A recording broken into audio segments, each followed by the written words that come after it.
There's been a murder downtown. Who again on the case, Officer Kane? We're gonna have to get our best boys on the case. We're gonna have to get the drug cops. Let's see. Meth head cop, oh, no. He's yelling at a 7-Eleven worker right now. Definitely not him. Heroin cop is asleep, I do believe, for the last 3 days. Molly cop, no. No. I see him outside right now dancing in his underwear. He's making people real uncomfortable. I'm sorry to say, Officer Rhys, but we're gonna have to get the stoner cop again on the case. You gotta be fucking kidding. Here's the first movie. Did you know I'm utterly insane? Peel that pig and slice him thick. The body count is always bigger. Hi, I'm Chucky. Wanna play? The fucking trees walked in those movies. Hi, doggy.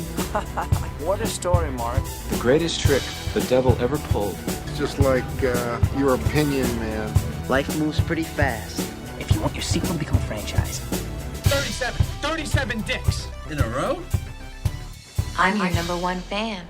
Hello everyone, welcome back to Marathon Me with your hosts Rhys and Kane. And we're back on our PTA marathon, entering a new phase of his filmography. We've already had a Joaquin Phoenix film, but we're getting another one from him now, and something that I would say is a bit of a PTA outlier in his filmography.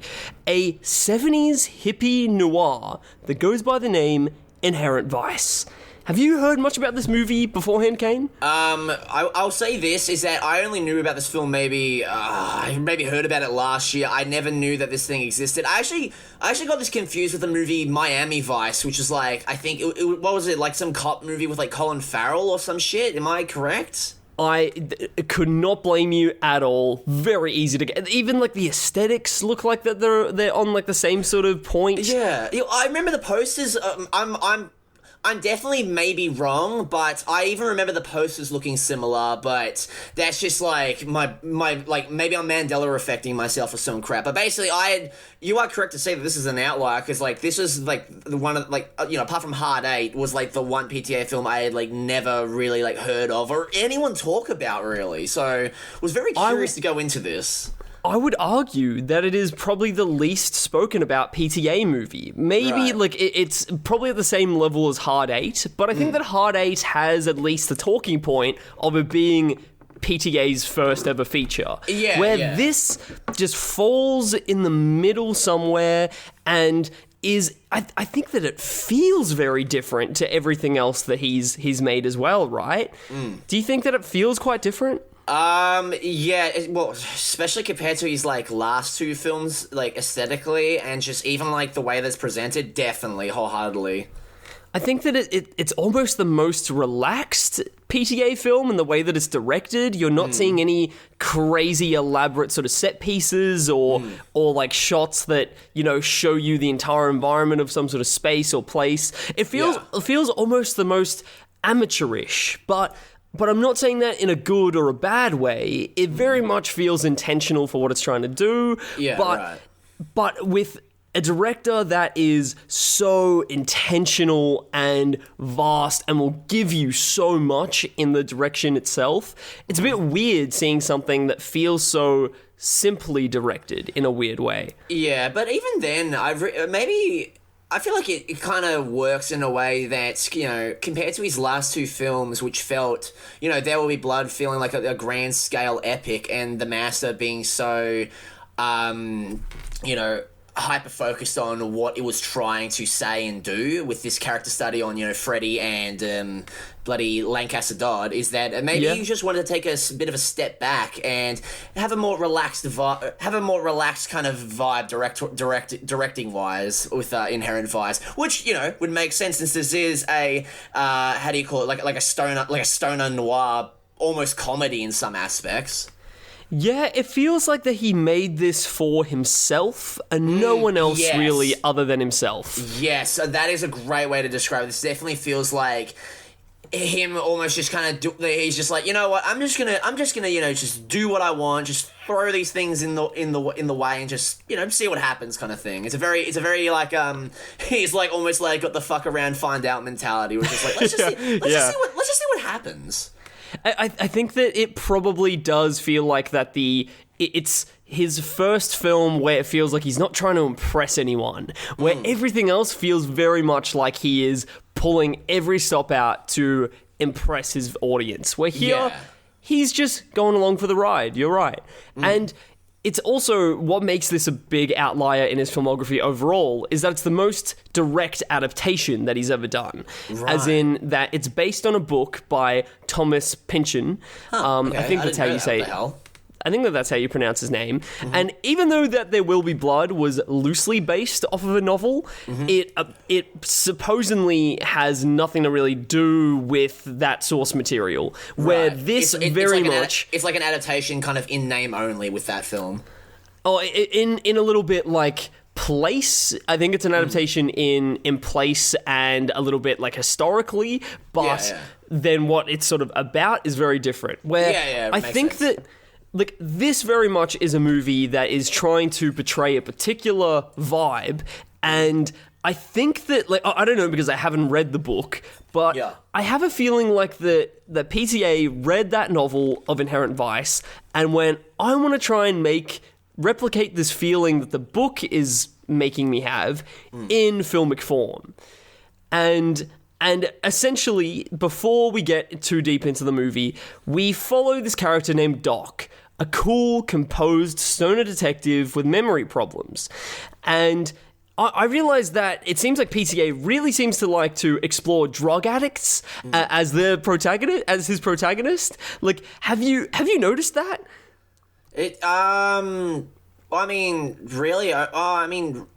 Really, with only no, you are kind of correct. I'm trying to like have it all come back to me now. But yeah, you got Boogie Nights, you've got obviously The Master with Freddie Quell being an alcoholic kind of thing. Yeah, no, that is pretty apparent in a lot of his films. Yeah, There Will Be Blood. Daniel is an alcoholic. There's in Magnolia, one of our like central main characters that we're supposed to be rooting for with Claudia. She is like a drug addict. He really seems to like to get into the brain of these sort of people. And I found it really interesting that when I watched this on ABC iView, this was in the feel-good movies category. And I don't really know if I would say that, but really, it's up to you to make up your own mind, and here's a bit of the trailer of Inherent Vice. If it's a quiet night out at the beach and your ex-old lady suddenly out of nowhere shows up with a story about her current billionaire land developer boyfriend and his wife and her boyfriend and a plot to kidnap the billionaire and throw him in a loony bin. I need your help, Doc. Maybe you should just look the other way.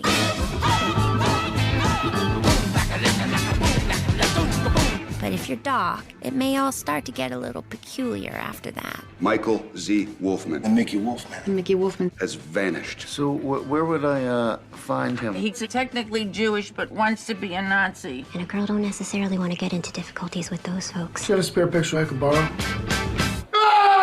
So Kane, on this weird sort of drug bender that we just went on, what did you feel about Inherent Vice? Well, basically, this was one I was, as I said earlier, very curious to go into, literally knowing nothing about it, apart from, Joaquin Phoenix having funny sideburns in the movie, and he pulls them off.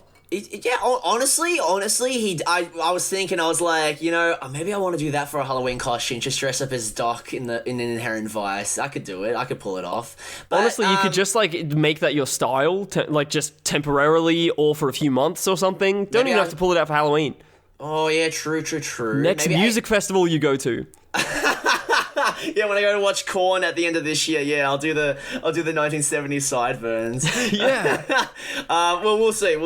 But anyway, so I'm gonna be honest. I think I enjoyed it, but I have quite a few issues with the movie. I'm not going to say that. I'm not going to pretend like I love this film the entire way through. There's a lot of things that I enjoyed, a lot of scenes that I quite enjoyed, but all in all, I was kind of, when I finished the movie, I was kind of left feeling a bit hollow and almost asking myself, like, what was kind of the point of all that? What was the point, in my opinion? Like that, like the way that I see it, kind of thing. I think that is a completely fair perspective to have. And I would probably subscribe quite similarly to you that I didn't love this either. I like it took, because this is my second time watching it, I now sort of see what it's trying to do, and I admire and think it did it very well, but I'm not that into it. Which, like, essentially, did you get the feeling with this that it's pretty much just trying to replicate the sense of a drug-fueled brain fog, this whole movie? Yes, that is one takeaway I did have, is that because of how kind of almost intentionally all over the place and kind of meandering at times with this film, it's almost, trying to get into the headspace of, being on drugs almost. And I appreciate him going for that. It's an interesting take on a detective neo-noir film, but for me it just started to get a bit annoying as it went on. I started to kind of lose interest, and it just started to lose me over the course of the runtime, honestly.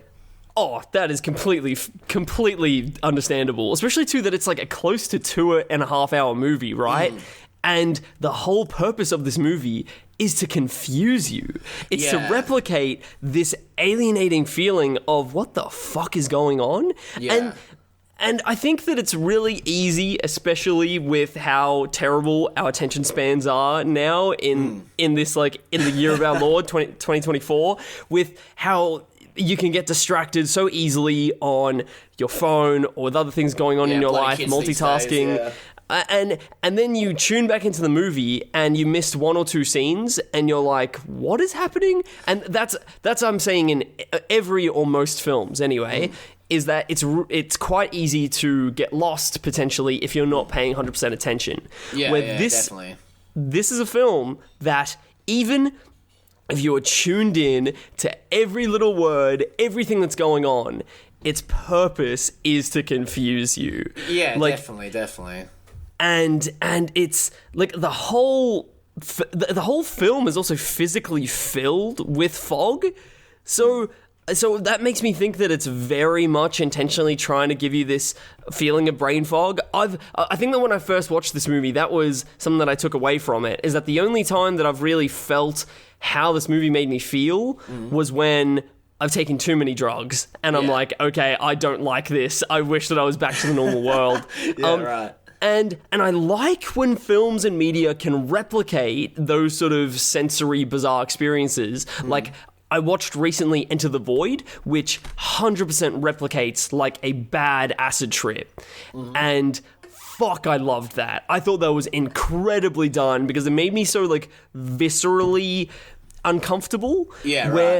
Where I think this just makes you a little bit bored and annoyed and confused at yourself. Those are great words to describe this film. I definitely, for me, a nice little companion piece in my experience is last month I watched 964 Pinocchio, which I think is a kind of great, almost, kind of bad trip adjacent film where it is just intentionally just like makes you feel sick, uncomfortable, like you're experiencing a bad high. And while I wasn't in love with the movie, I appreciated what it went for. And with this, it definitely was trying to evoke that same kind of feeling, but it really just becomes tiresome. And like, it's almost like the way that I kind of felt while watching this movie, it's like you're the only sober person babysitting a bunch of people either on drugs or drunk, and you just start and you're enjoying your time initially, but as it goes on you just kind of start to get a bit more, it starts to become a lot more fatiguing as it goes on, as you have all this nonsense dialogue thrown at you, these wacky set pieces and wacky characters just thrown in one after the other and in an intentionally confusing storyline. It just becomes really not infuriating, or maybe a little bit, but like more so just tiresome, really. You start checking your watch, you start hoping that someone sober comes over so then you can have some company. You start looking at the bus timetable, so you're like, oh, I just want to leave. This is not good. I do totally get you, and I don't feel that it's that enjoyable from that. And because I feel like that I've seen other things and felt other pieces of media do it a little bit more effectively, and I've preferred those. Completely, man. And it's such a flat and monotone pace because it does, like, the plot is almost non-existent here because it doesn't really build on top of itself. It more just adds to the convolution, like the convoluted storyline that's going on, and it makes you feel like a paranoid hippie stoner in this time, where there's new code words and concepts and new leads that come out of nowhere. Then dude, there's even just new mysteries thrown in. The initial crux of this movie is him trying to help out his ex-girlfriend. She goes missing, and then it turns into a plot about him trying to help Owen Wilson in this. It was also Owen Wilson going from one Anderson to another was pretty funny, I will say. But him going to help out Owen Wilson, and then bringing in this triad, the Golden Fang. It's just the Golden Fang. Then they're looking for the werewolf.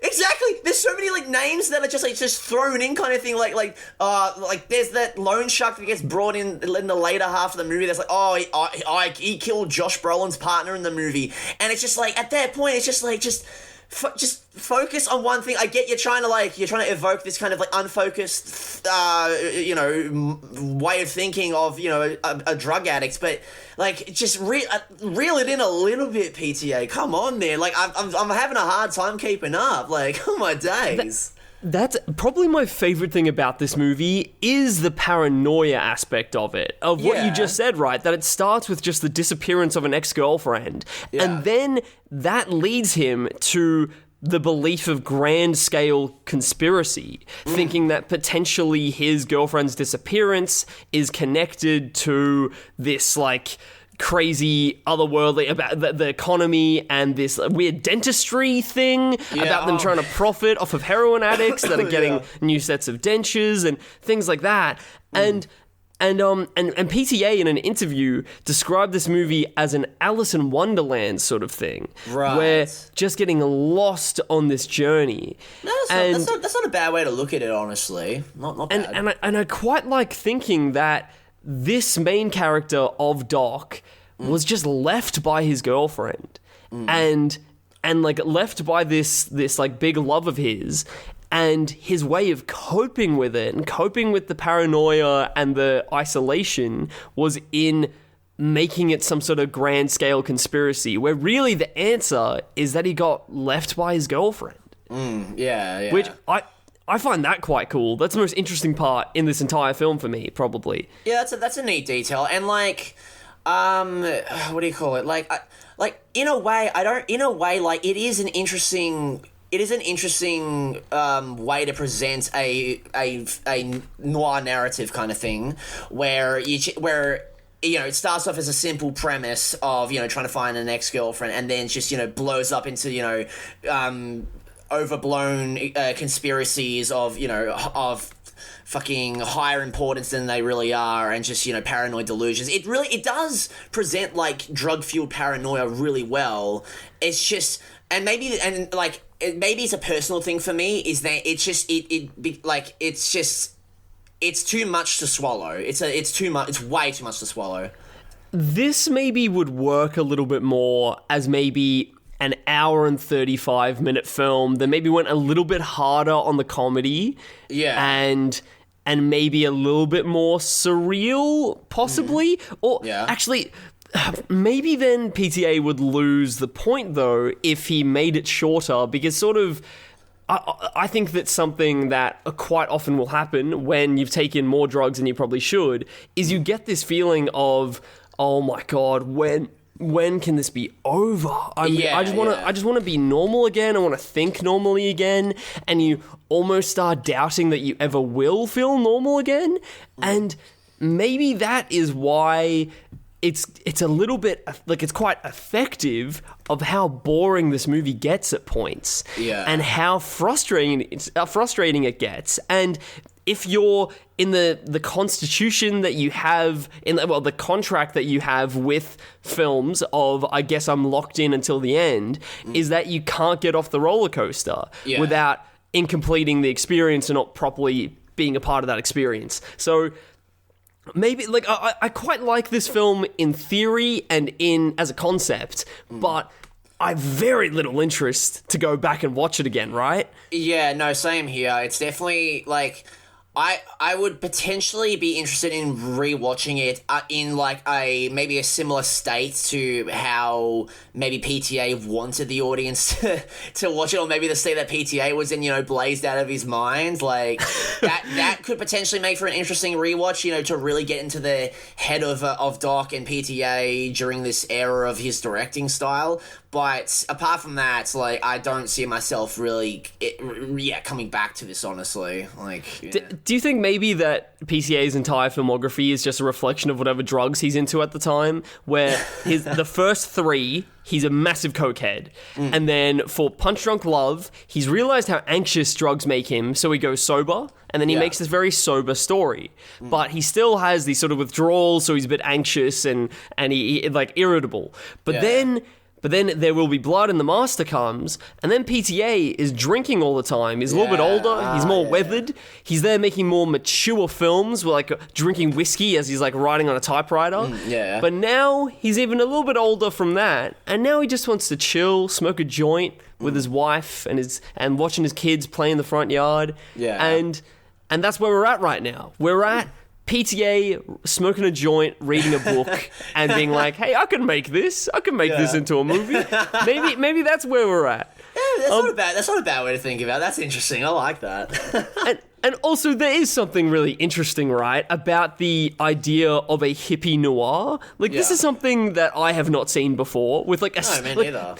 At the start of this film, it probably takes half an hour for you to understand who and what Doc is in this world, right? You're like, is he a doctor? Because he's at like a doctor's office. Is he just like an unemployed stoner?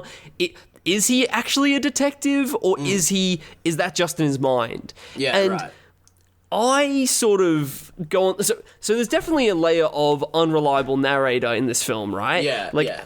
As in, we don't know what to believe that he's seeing and what he's not seeing.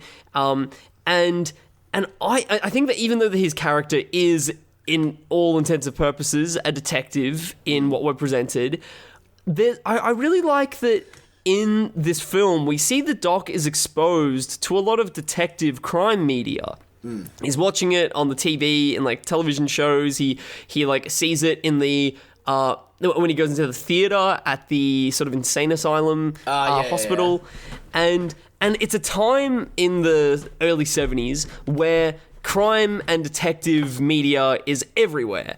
And if he's stoned and alone and consuming all of that, then it makes sense that it sort of blurs this line between the drama of his real life and the drama of these detective crime stories that he's being exposed to. Like just a lot, like it's just a lot of it is just like kind of ingrained into his subconscious, where he like almost using like the stories of these detectives, saving the day and unraveling these huge conspiracies, almost as like maybe a coping mechanism for how kind of dead end his life is, and the disillusionment of his relationship in a way. 100%. It's an escape, right? It's complete escapism. And one thing that made me think that Bigfoot, the character played by Josh Brolin in this, what makes me think that he's not actually real and that Doc has never interacted with him is the element that Bigfoot is an actor, apparently, as well, right? And we see when he's watching the detective stuff that he's an extra in that detective show that he's watching.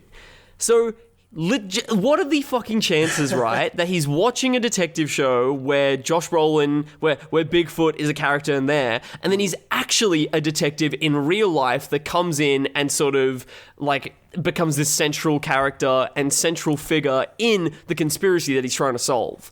I think 100% that's that extra manifesting into his life.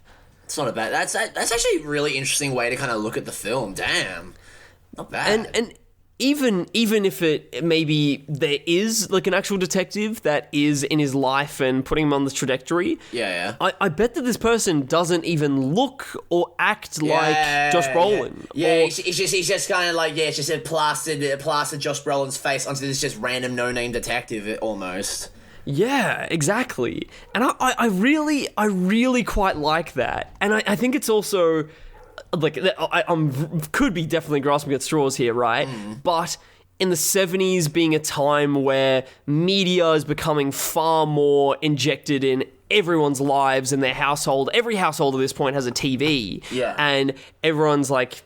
And that's where like people are doing a lot more drugs and involve like the blurring lines between media and reality are happening probably on a grander sort of scale instead of just in the mind of Doc, right? Yeah, completely.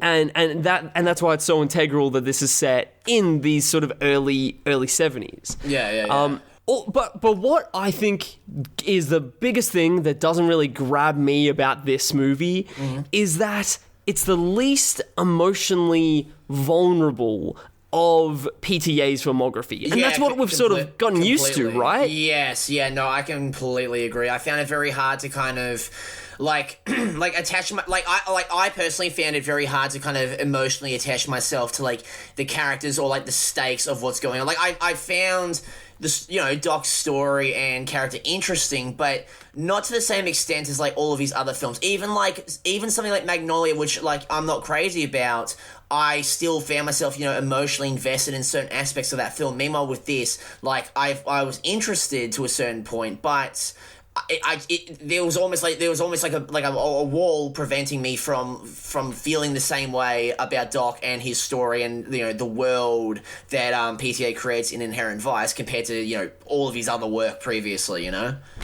Totally, there's an emotional disconnect there, which definitely is almost, it feels like that we're losing something because of the marathoning experience. Yeah. But in the story, it makes sense. It is like this is a numbed man that we're following, and everyone seems pretty numbed out, right? Yeah. Oh, yeah, definitely. Yeah. So there's not a lot of room for emotional denseness. It's more lost in your own psyche and how you fit into the world, and that's quite interesting. I think that this is. Because we also have to review the marathoning experience of this, right? Yeah. This is a film that probably exists far better in isolation than as a part of PTA's filmography. Yeah, definitely. Yeah, I'll tell you what. It's a very it was a very interesting marathoning experience because obviously we'll talk about in the next episode. But I crammed both this and Phantom Thread in the same night. Could not be more fucking different in terms of the marathoning experience. Yeah, exactly. It would have made way more sense to do a Phantom Thread and Licorice Pizza double billing, right? Yeah, instead of this. Isn't that what you did, like on Thursday night?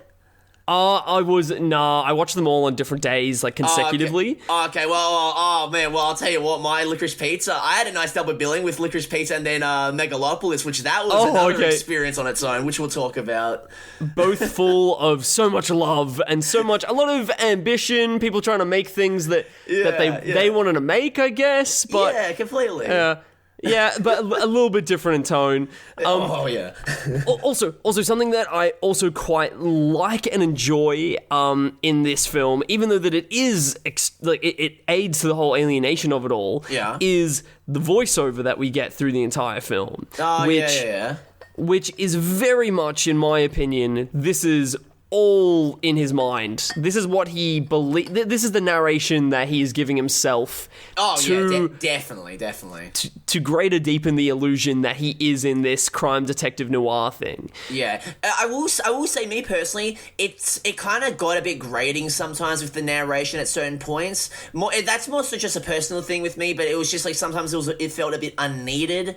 But at the same time, like it makes sense. Like if we're talking about this film in the way of, he's obviously seeing himself as a character from one of the movies, from the media that he's consuming, it makes sense in the context of the movie, It's a great coping mechanism if you feel like you have no purpose in your life to paint yourself as the protagonist of some sort of story. Yeah, personal because that gives you purpose and personal gripes aside, like I see why it was included.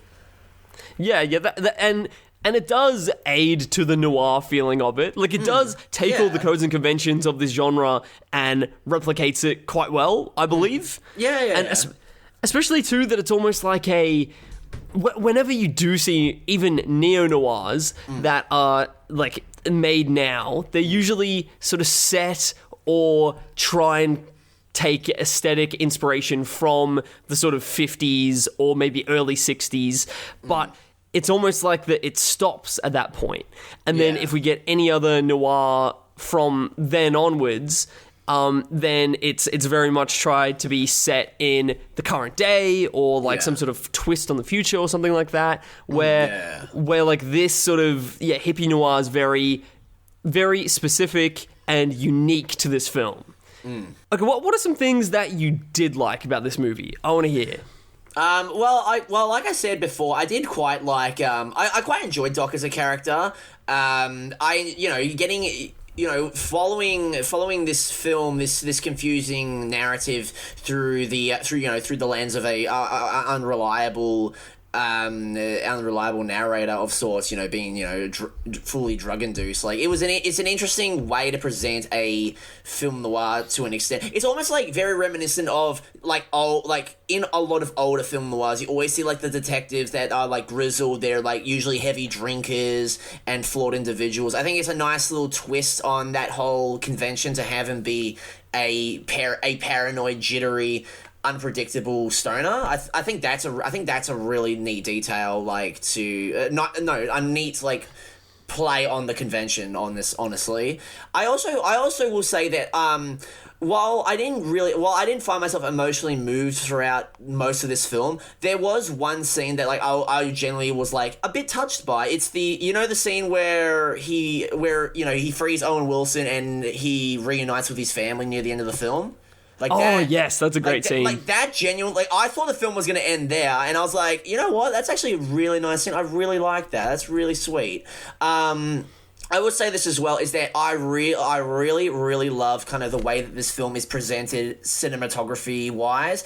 It feels like watching this felt very warm. Like you could really feel like the kind of like the heat and the almost summery vibe of 1970s. This is 1970s LA. Like you definitely it does a good job at kind of putting you in this, not only in the headspace of the character, but also just in this world, in this time period. I thought that was really well done, personally. Oh, great recreation of the era. And it doesn't feel like in a sickly way, where definitely 70s like recreations can get so what's the word that I'm looking for? Forced? Artificial? Artificial, as well as also just like so large and like in your face and over the top with it. This is a very grounded recreation. Yeah, yes, like a lot of other films. I can't think of examples, but there are like where they almost, you can tell that they're trying way too hard to recreate the era. When films like say Inherent Vice or Once Upon a Time in Hollywood or The Nice Guys, they do a really great job at putting the viewer into this bygone era without it feeling too artificial or forced, which is really great stuff. Like some even examples in PTA's filmography with like Boogie Nights is really over top and like almost over stylized in its 70s nature. Same with like Licorice Pizza. And where this is a far more grounded 70s that we're seeing. Yeah, which like obviously works for like works greatly for the narrative, because we're following pretty much like a I don't want to, like, for lack of a better word, like kind of like bottom of the barrel kind of like not dirtbag, fucking what do you call it, bit of a loser, bit of a dead like a dead. Oh beat yeah, detective. perfect. Yeah. And he also doesn't. I was about to say beatnik for a second. Damn beatnik. Anyways, go on. You were saying. Also, he doesn't really, like, his world is not very bright. Where, like, in Boogie Nights, the character of Dirk Diggler, his world that he sees is fucking shining and shimmering. And, like, it makes sense for his character. Through the eyes of Doc, he's not living a really bright existence. So, makes sense. Yeah, definitely. I really, really enjoyed the passive score and soundtrack of this film. Yeah. Where, and it felt a lot less sort of in your face than a lot of prior PTA soundtracks and scores, where this feels a lot more like just, like, very much inspired by sort of 60s and 70s noir. But also, it just feels like that he's using beats that he likes. Like, as in, there's a little bit of Neil Young in there. I really, really like Neil Young. Do you? I haven't listened to enough Neil Young to really have an opinion, honestly. There's like probably that scene where like the Neil Young song starts playing is like one of the most sort of emotionally involving scenes for me. Right. And also, have we spoken much about Johnny Greenwood and in the last few episodes and about how he is like doing the scores for pretty much all the PTA's movies from There Will Be Blood onwards? I think I brought it up briefly in the There Will Be Blood episode, but we haven't really. I feel like that's really all that we've touched on with his composing. He is really fucking great though. Like that can't be understated.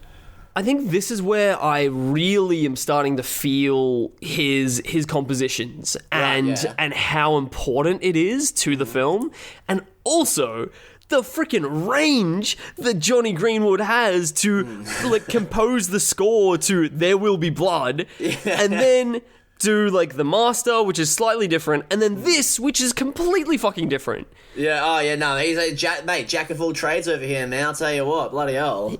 He really is, man. He's proving to be very original and so versatile. Oh my god. He's proven himself to be a lot more than just the guitarist in Radiohead, I'll tell you what. Oh my god, yes. Completely, man. If you weren't crazily overly into the whole confusion, random sort of drug-like status that this puts you in, drug-like state that it puts you in, then you probably wouldn't be into the short film composed of all the deleted scenes of this film.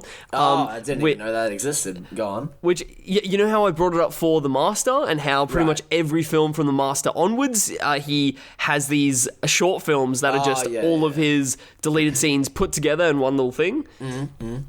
So this one is called Everything in This Dream, which makes sense. Sounds like a fitting title for the vibe and the tone that is built in this movie. Yeah, that works. But no surprise, more out of context voiceover, like cryptic voiceover, and Doc walking from A to B and being in strange environments. Only more confusing and weird and a little bit unnecessary. Oh, hell yeah, I love that. But because you do like the cinematography of it, maybe worth looking at just to see a little bit of that visual flair that they've got. So you mentioned at the start too, right, that this is a bit of a comedy. Yeah. Did you find what comedy beats hit the most for you? I mean, almost like kind of some of the more, because like some of the more like just unpredictable aspects of this movie where you just have like these just random bursts of just like manic energy just coming up out of nowhere that can just, make for a either maybe an almost like uncomfortable laugh. You don't know where the scene's going, whether it's gonna like blow up and result in like something bad happening, or it's just a bunch of kooky characters going around. Like the biggest example I can think of is like when he's interacting with Martin Short, like the head dentist at the giant Fang building, like, and they're just getting high. They're just getting high for like, I think that was coke, right? I think it was. I feel like maybe it was like Oxy or something because it was in a pill bottle and it's coming from the doctor. Yeah, so I think it's that. Well, anyways, when they're just like getting like high, when they're just getting like off their face in the dentist's office, and it's just like, it just feels like it comes out of nowhere, and it's like I'm just sitting there, just like I'm having a bit of a laugh, but I'm also like thinking like, where's this going? Is this gonna lead to like something bad, or is it just like a showcase of just like a bunch of fucking nutcases just losing their shit kind of thing? Like it, like just some of the more kind of out of left field moments, like provide some decent laughs kind of thing. Just I think the movie's comedy shines best when it's like when it's just kind of just comes out of the blue, It's really weird because it feels like randomly you'll just get cartoon characters injected into the movie. Yeah. Like a Martin Short's character, which I think that his funniest moment is when they're in the car and there's so many drugs, like they have so much drugs in this car, and then the police come and pull them over and they are all obviously fucked. Yeah. But then somehow they get let off and the cops don't really care. And they're all like so explicitly paranoid and have something to hide, but they're like, okay, see ya, bye guys, enjoy your rest of your night. And also you do feel a little bit of anxiety in that moment for them, but you're supposed to, like, you're not really rooting for characters in this as much, so it's easier to laugh at them, I think. Yeah. Because I feel like I don't I didn't really care ultimately about who got what they were looking for in this movie, right? Yeah, like yeah, as in, same here. I never felt like the Doc was like so close to getting his answer, and I really needed him to. So because of that, I think that you can sort of, it's maybe one of the least serious PTA movies where definitely. Where all these characters could have just randomly died in like one scene in a car accident or something, and you could like laugh that off. Where it's like any other PTA movie, if something like that happened, you would lose a part of your soul and you would be like, no, why? What's happening? It definitely would not have like it definitely would lack that same way. I mean, hell, they kill off Martin Short's character like off screen and initially wrote off as like, oh yeah, trampoline accident kind of thing, and it's just like, you're not exactly like. You're not supposed to give a shit about that. Yeah, you're not like, hell, it could have even happened to like Doc or whatever. Like he gets, like, I thought there was going to be a point where he gets like, shot and killed when he's captured by the loan shark and the neo-Nazi after getting like spiked with PCP, I think it was, and it's like it would be, it would be like, oh man, he's dead kind of thing, but I wouldn't be as like heartbroken over it compared to like, say, when Dirk Diggler was getting the shit kicked out of him in Boogie Nights kind of thing. It wouldn't have that same impact. Oh yeah, you're right, there's neo-Nazis in this movie. What the fuck? Yeah, and they're just there. They add another layer to the conspiracy, I guess. Yeah, they're just there, it's like the PTA was like, alright, I need some form of bad guys. Neo-Nazis. All right, perfect. Let's just throw them in. Oh, do we know what we're gonna do with it? Nah, just throw them in. Just as like an extra force of danger or whatever. Like we got neo-Nazis. We got triads. We got some cops that are dickheads kind of thing. Like just throw it all into a melting pot and see what happens. I think that my favorite comedy moment in this movie though is when Doc is talking to the recovering heroin addict, and she shows him the Polaroid of her baby, and he looks at that and just immediately screams. and it's such an unexpected moment of like, what the fuck is going on? What? And it's like, that's like a fucking cartoon moment, right? Well, he gives a cartoon scream. Up! And then like covers his mouth. It's also just great of like just how quick it is, and just like almost like how animated. Well, animated, but also just like how quick, and like it's never talked about again. Like it's just like it happens and boom, move on kind of thing. Like I just think that how sudden and then just like inconsequential it then is just like that's like what just adds to the comedy in that scene. Yeah, totally. But what also makes this feel really ill-fitting in PTA's repertoire, right, is that he usually uses a lot of the same actors. Yeah. But for this movie, the only alumni is Joaquin Phoenix, who has only been in one other one, The Master. And like one thing that I also have to say about this performance, watching in the same week Joker, this and The Master. Fuck, man, he is a chameleon. Holy shit. No wonder he is like one of our generation's best actors. He's got fucking range, that boy, I'll tell you what. His physicality just feels like a different human being in this rather than fucking Freddy in The Master. Oh yeah. Just immediately, his eyes, the way that his body even looks and the way that he moves, he feels way less lanky and disturbing. Very unthreatening in this. Where Joaquin Phoenix can be so fucking threatening.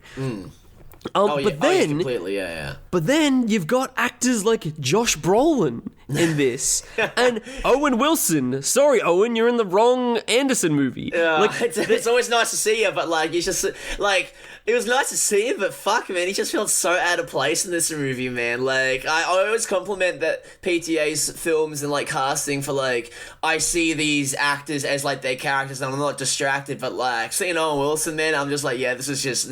Hell, even with, like, Josh Brolin in this movie, I see him playing Bigfoot and I'm just like, that's just Josh Brolin doing his Josh Brolin thing. Like, it's hard for me to differentiate between, like, the other roles that he does, you know? I think that I quite enjoy Josh Brolin in this. I think it's probably one of my favorite performances of his. Let me say this, like, I liked him in the movie, but, like, it's definitely felt like he was just kind of playing that kind of like that like tough guy Josh Brolin kind of role, a la like the Old Boy remake or Deadpool 2 or other shit that he's been in kind of thing, like the same kind of like much big tough guy kind of thing. He had some great moments kind of thing, but it's just hard to kind of unsee it in my opinion. Like yeah. Also a great contrast for Doc's character. Doc, who is so easy, relaxed, doesn't really fit anywhere, goes around barefoot with like ripped jeans and stuff. And then there's Detective Bigfoot, who is like has fucking a Lego straight cut haircut. I love his haircut in the movie. Oh, his haircut looks sick. It actually looks so cool. I actually want his haircut. And is like so by the books and gruff and like the exact opposite of he's like the exact opposite of culture at that point, right? Yeah. He's like plucked right out of like a classic film noir kind of thing, like the grizzled detective almost. He's almost the protagonist that Doc wishes he could be. Yeah. And he could not be further from that. Yeah, what about also like just like random Reese Witherspoon cameo in this fucking movie as well? Like that was I know, right? What the fuck? and like there's so many of these great actors in this that you sort of think, what is the point of this character? Yeah, I did not understand the point of Reese Witherspoon. Well, I also didn't really understand the point of Benicio del Toro in this movie, honestly. Yes! Totally. I like him. I think he's a great actor, but like, it's like, bro, this like, what are you doing here, man? Like, you're definitely not leaving the same impact that you did in Sicario. Is that all I'm saying? They've got two MCU villains just popping up. And one of them feels like they shouldn't be there. The other one has Lego hair. It's very, very strange. And Owen Wilson feels a bit like a Wes Anderson character in this, in the way that he's this goofy guy that is at fucking meditation retreats and just pops up at random places. Yeah, even the way he's dressed is very reminiscent of a Wes Anderson character. Like the last scene that he's in, he's wearing like white overalls, and I'm just imagining like. It almost looks like he's like a background character he's like doing like almost like a Life Aquatic or something. I could definitely see his character in Life Aquatic dressing in that same outfit almost. Like I'm just like, what the fuck is going on, bro? Oh, completely. And then we've got another serious actor, Hong Chow, in here. This is probably before she really was in the spotlight, I would believe. Like, yeah. I don't think that I have seen anything. Oh, it's her second film that she's ever been in. Oh, wow, okay. Damn. Actually, first feature film. Is she the one that plays... Is she Jade in the movie?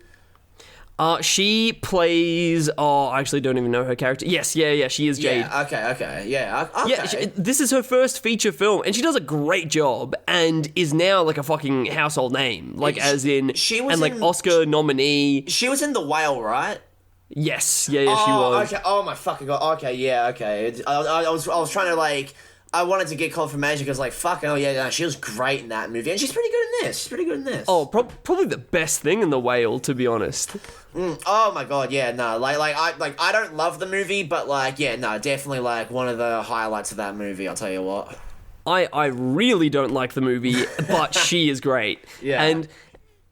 Like her inclusion as well is like it's when they sort of she gets introduced when they go to the brothel and. That's also another weird scene where they keep on talking about like the pussy eater special, and it almost like they keep on talking about it too much that like it felt like it brought out my inner prude where I'm like, oh please stop saying the word pussy. This is now like this feels gross now with how much you're talking about it. You're like an old woman clutching her pearls, just be like, oh, I never. Oh God. This is most unorthodox. Oh, don't do say. It's also just so it's another alienating scene where you're like, why the fuck are we here? Yeah, definitely. And one more character that's introduced and then popping up all over the place. So weird. Also, first time that Maya Rudolph has now appeared in a PTA movie. Oh my fucking it didn't. I think it took me till like a minute after I finished the film. I was like, oh yeah, that was Maya Rudolph. The fuck, weird. Damn. Okay. Time to get the wifey in. The what? You know that PTA and Maya Rudolph are married, right? I did not know that they were married. What the fuck? Okay, what? Yes, they are. They are married and have 3 kids. What the? Okay, what the fuck? Yeah, that's why she keeps on popping up in PTA movies. Interesting. I did not know that. I cannot remember which one, but I believe it could be Punch Drunk Love, because it is around the Punch Drunk Love time that they met and fell in love. Yeah. That I'm pretty sure that it's for Maya. Like, as in, at the end, in the credits, it says it's for Maya. What, for Punch Drunk Love or for Inherent Vice? Punch Drunk Love. Oh, okay. What the fuck? Okay, that's cool. Which makes a lot more sense. With it would be a bit strange if this one... It's like, why are you making this one for me? Oh, yeah, true. Oh, my God. Do you really think that this movie embodies our romance? Okay. I mean, look... Maybe not to. Maybe it doesn't make sense to us, but who knows? Maybe PTA was dedicated this film to Maya, and it makes sense in his head. And you know what? That's all that. That's what matters in the end. If it makes sense to him and to her, then that's what matters. Did you like the incorporation of when they explain what inherent vice actually means, and did that resonate with you and sort of give you a little bit more context to what maybe the film is about? I want to be honest, not really, man. Not really, because that was kind of the point where I was starting to lose interest, and I'm just like, I was just kind of just like, yeah, whatever, kind of fucking explaining the title, giving it a bit of deeper meaning. I'm just like, at that point, I'm just kind of like, yeah, whatever, kind of thing, like, okay. I think that my interest probably peaked in the first half an hour, and then the last half an hour. Right, I was quite invested in those points, and then a lot of the middle, I was like, okay. Yeah. I actually sort of did not like and was not invested for any of the Owen Wilson stuff, or the Benicio del Toro stuff. Yeah. I was way more into it when it was just Doc's life. When it felt more like a bit of a hangout movie. Yeah. I guess for me, like, my interest kind of like, it's kind of more, it's less black and white, where it's like, if for a decent chunk of the time I'm interested, and then my interest wanes, and then like back up, down, like a roller coaster type shit. Okay. I like that they explained inherent vice as directly in the film as like things that you can't avoid to do with damage being inflicted upon oneself. It's this inevitable damage that just by existing will sort of come toward you, like as in, and it's used as like a supply chain term in the way of chocolate melting and almost combusting on itself. It would be, let's see, what's something else with potentially like a window breaking because the wood is like changing shape because of the atmosphere or something like that. And I like this idea of damage being inflicted upon oneself and almost being trapped and caught in that because of a type of person that you are. Right. And I think that it's trying to say here, right, that Doc's personality type and his character being such a product of the time and culture, he can't sort of help but just inflict more and more self-damage on himself. Right, yeah. And it's essentially breaking his brain. And what we get in the shape of inherent vice is the experience of his broken brain that he keeps on reinforcing more and more by smoking more and more and getting deeper down the rabbit hole in this Alice in Wonderland sort of way. But what I think that I probably got the most out from this movie is that this mystery doesn't have a resolution. Yeah, right. Like, how did you feel about that? Honestly, like, I was left kind of feeling very underwhelmed by the end of it, where it's like that's what I mean when I say after I finished this movie, I asked myself, like, what was kind of the point of all that? Like, I was left feeling quite hollow, like, during the resolution. I'm just like, very, very kind of like lukewarm with like kind of how it all wrapped up, I'll be honest. Okay.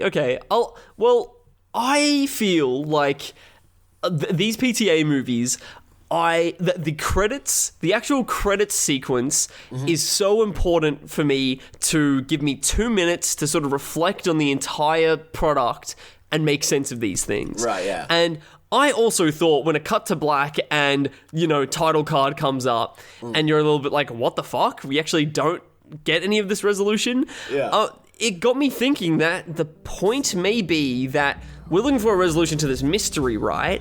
But there's no mystery here at all.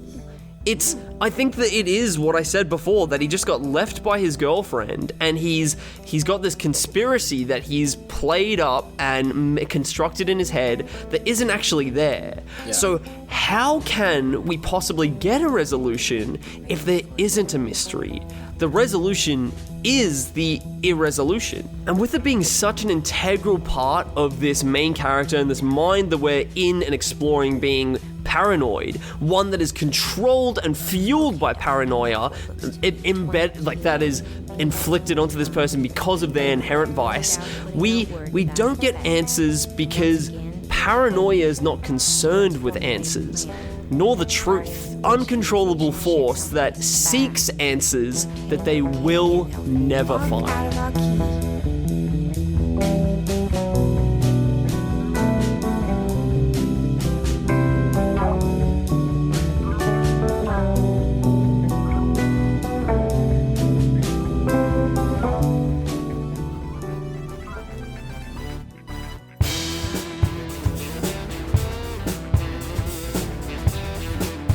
Don't forget to check out our Facebook page at MarathonMeOfficial, all one word, and our Instagram, MarathonMe_official, to keep up to date on the podcast. And hey, if you want to get into contact with us, email us at marathonmepodc, yes, the letter C, @gmail.com.